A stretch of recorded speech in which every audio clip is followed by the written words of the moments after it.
What is the meaning of life? This is what everyone wants to know, right? Why do I get up and go to work and have some supper and maybe watch a TV show or two and then go to bed and then repeat the whole thing again? Why do I go to work every day and then get a paycheck, pay my bills, and then in 2 weeks the bills are here again and I get a paycheck again and repeat the whole thing again? And it raises the question everyone wants to know: what is the purpose of life?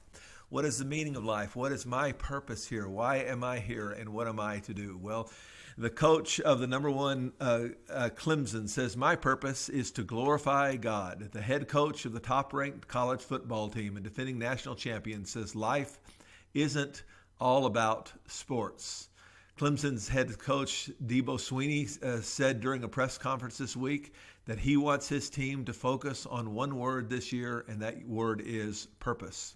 But Swinney, whose team is ranked number one in the major polls, defines purpose differently than many football fans would. My word is purpose this year, and my purpose is a man, my purpose is a father, my purpose is a husband, and then my purpose is a program, and then also helping my staff and my players fulfill their purpose.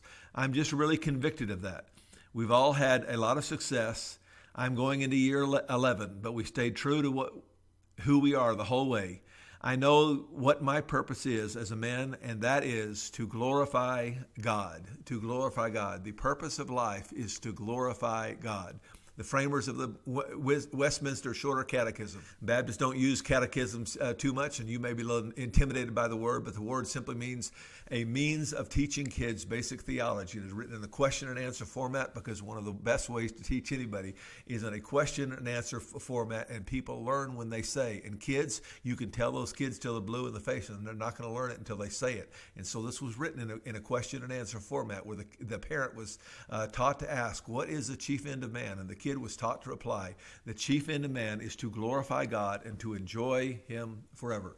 And I've mentioned a number of times the second half of that, this enjoy God forever. But today I want to draw your attention to the first half of that.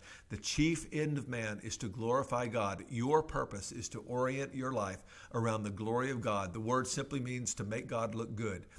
Comes from the original word, comes from the word, the idea of to be fat, because back in the day people didn't eat, didn't have that much food, and a fat person was a glorious person. And at any rate, the chief end of man is to glorify God, and that's what we want to look at today. We're going to start in John 11, beginning in verse 1. Now there was a man, Lazarus, who was sick. He was from Bethany, the village of Mary and her sister Martha. And I would encourage you to ask your people, look in the back of your Bibles and see if you can find Bethany.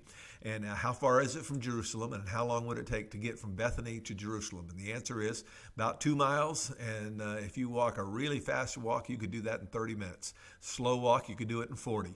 But the point is, it's a pretty short distance here. This Mary, whose brother Lazarus now lay sick, was the same one who poured perfume on the Lord and wiped his feet with his hair. And by the way, this is not the sinful woman who we're told about in a different context who does a similar kind of thing. And don't get those two stories confused.